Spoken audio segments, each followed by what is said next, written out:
Hi friends, ఈరోజు నేను వంకాయ రొయ్యలు వండుతున్నానండి. దాంట్లోకి కావాల్సిన ఐటమ్స్ అనమాట. పచ్చిమిర్చి ఎక్కువ ఉందని భయపడమాకండి, కొంచెం మేము ఘాటు ఎక్కువ తింటాం. అందులో ఈ రొయ్యకు వచ్చేసేసి ఎక్కువ వేసుకోవాలండి పచ్చిమిర్చి, అప్పుడే దీని టేస్ట్ అనమాట. ఎండు రొయ్యలు, మెత్తళ్ళు అలాంటి వాటికి ఎక్కువ పచ్చిమిర్చి వేసుకోవాలన్నమాట. ఇక్కడ చూడండి, ఫస్ట్ స్టవ్ వెలిగించుకొని పాన్ పెట్టుకొని తగినంత ఆయిల్ వేసుకొని చూడండి, చిటికెడు పసుపు వేసుకొని శుభ్రంగా కడిగి పెట్టుకున్న రొయ్యలు వేసుకోవాలన్నమాట. ఇవి బాగా ఏగాలండి.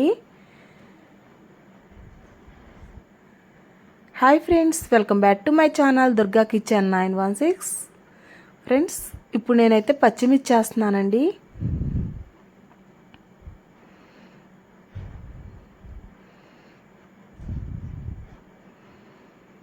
ఈ పచ్చిమిర్చి పూర్తిగా వేగిపోవాలన్నమాట. ఈ రొయ్యలతోనే ఏగాలి, అప్పుడే దీని ఫ్లేవర్ దానికి ఎక్కి బాగుంటుంది అనమాట. ఇప్పుడే కరివేపాకు ఉంటే వేసుకోవాలండి కొంచెం.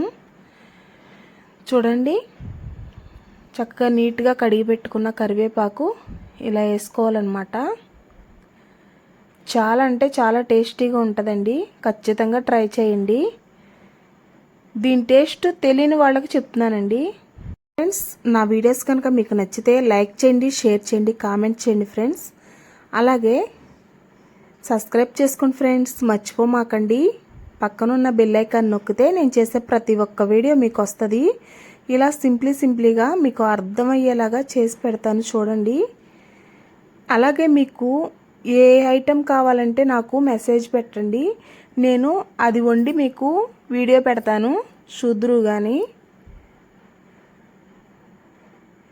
ఇక్కడైతే ఆనియన్స్ ఇలా సన్నగా తరుగు పెట్టుకొని ఇలా వేసుకోవాలి ఫ్రెండ్స్. చూడండి, ఎట్లా వేసినా సరే పర్లేదు, అంటే అడ్డంగా కోసుకుంటారు కదా, అట్లా వేసినా పర్లేదు, ఇలా నిలువుగా వేసినా పర్లేదు. ఇవి కూడా ఏగిపోవాలి.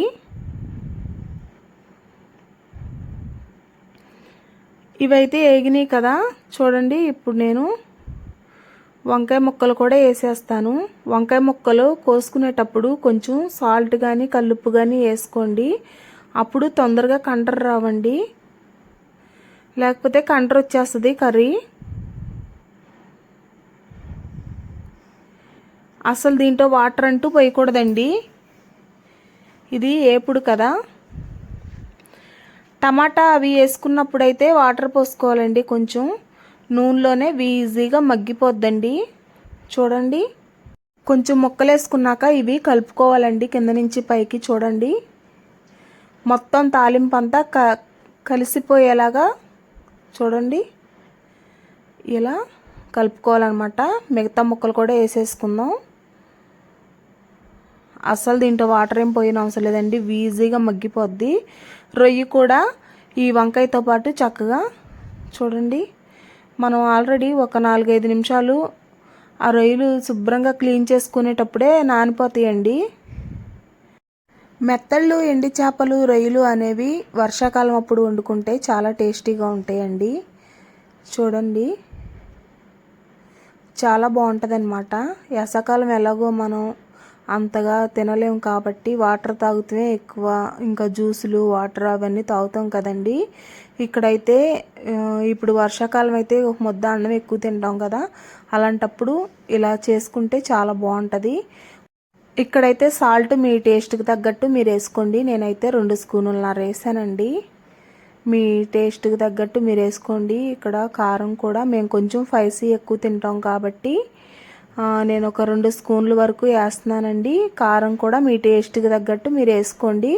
పసుపు మాత్రం డెఫినెట్గా మనం రొయ్యలు వేపుకునేటప్పుడే ఫస్టే చిటికెడు పసుపు వేయాలండి, అప్పుడే దాని టేస్ట్ అనమాట. చూడండి, ఇలా కలిపెట్టేసుకుంటామే. ఇంకా దీంట్లో వాటర్ గట్ట ఏం పోయకూడదండి. ఒక్క 10 నిమిషాలు లో ఫ్లేమ్లో పెట్టేసుకొని స్టవ్ ఇది చక్కగా ఇలా చూడండి, మొత్తం కలిసిపోయింది. మీకు దగ్గరికంట పెట్టి చూపిస్తున్నాను, ఇలా కలిసిపోవాలండి. ఒక్క 10 నిమిషాలు మూత పెట్టుకొని మగ్గనిచ్చేయడమే, వాటర్ ఏం పోయిన అవసరం లేదు. మీకు మళ్ళీ చూపిస్తాను నేను వీడియో, చూడండి, ఎక్కడా స్కిప్ చేయొద్దు ఫ్రెండ్స్. ఇదిగోండి చూడండి, ఇలా ఆయిల్ పైకి వచ్చిందంటే మనకి కర్రీ అయిపోయినట్టేనండి. చూడండి, ఎంత టెంప్టింగ్గా ఉందో కర్రీ చూస్తుంటేనే మీకు అర్థమవుతుంది కదా. చాలా అంటే చాలా టేస్టీగా స్పైసీగా చాలా బాగుంటుందండి. ఇలా ఖచ్చితంగా ట్రై చేయండి. మనం పచ్చిమిర్చి ఎక్కువ వేసుకుంటేనే రొయ్యలు మెత్తళ్ళు అలాంటి వాటికి ఎక్కువ పచ్చిమిర్చి వేసుకోవాలండి, కారం తక్కువ వేసుకోవాలన్నమాట. ఇలా పైకి ఆయిల్ వచ్చిందంటే మనకి వంకాయ ముక్క పూర్తిగా మగ్గిపోయినట్టండి. చూడండి ఎంత కలర్ఫుల్గా ఎంత బాగుందో చూసారా. ఇప్పుడు టేస్ట్ చేద్దామండి. కూసేపు అలా చూడండి ఒకసారి, పూర్తిగా మగ్గిపోయింది కదా.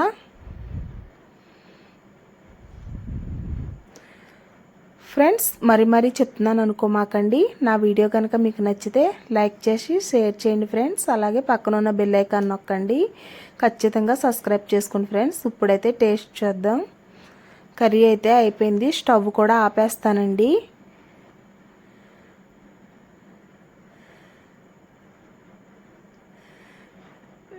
వేడి రైస్లో బయట వర్షం పడుతుంది, ఇంకా కర్రీ కూడా వేడిగానే ఉంది.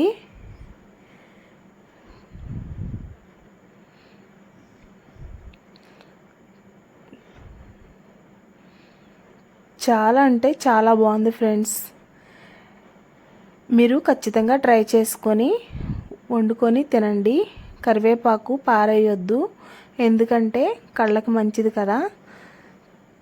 పిల్లలు కూడా తినలేము అన్న వాళ్ళకి ఎలాగోలాగా మీరే కలిపి పెడితే శుభ్రంగా తింటారనమాట. కరివేపాకులో విటమిన్స్ ఉంటాయి కదా, కళ్ళకి చాలా మంచిదండి. అందుకే ప్రతి కర్రీలో వేస్తామన్నమాట. ఇంకొంచెం చూడండి, రొయ్యలు, వంకాయ, పచ్చిమిర్చి ఇవన్నీ పొంటికి తగులుతుంటే చాలా అంటే చాలా టేస్టీగా ఉంటుందన్నమాట. ఖచ్చితంగా ట్రై చేయండి ఫ్రెండ్స్. అలాగే నాకు కామెంట్ చేయండి ఎలా వచ్చిందో. నా వీడియోస్ ఎక్కడ దాకా వెళ్తున్నాయో నాకు కొంచెం, ఏ ఊరు దాకా వెళ్తున్నాయో కూడా నాకు కామెంట్ చేయండి. చూస్తున్నారు కానీ లైక్ చేయట్లేదు. చాలా కష్టపడుతున్నాను ఫ్రెండ్స్ వీడియో కోసం. లైక్ మాత్రం ఖచ్చితంగా చేయండి, లైక్ మర్చిపోవద్దే. అన్నట్టు నా ఛానల్ పేరు దుర్గా కిచెన్ 916. మీరిచ్చే చిన్న లైక్ నాకు ఎంతో బూస్టప్గా ఉంటుంది ఫ్రెండ్స్. ఇంకా వీడియోస్ చేయాలనిపిస్తుంది, కొత్త వెరైటీస్ చేసి పెడతా ఉంటాను. మీరు లైక్ చేయడం మాత్రం మర్చిపోవద్దు ఫ్రెండ్స్. మీరు లైక్ చేయడం వల్ల ఇంకా 10 మందికి షేర్ అయ్యిద్ది అన్నమాట.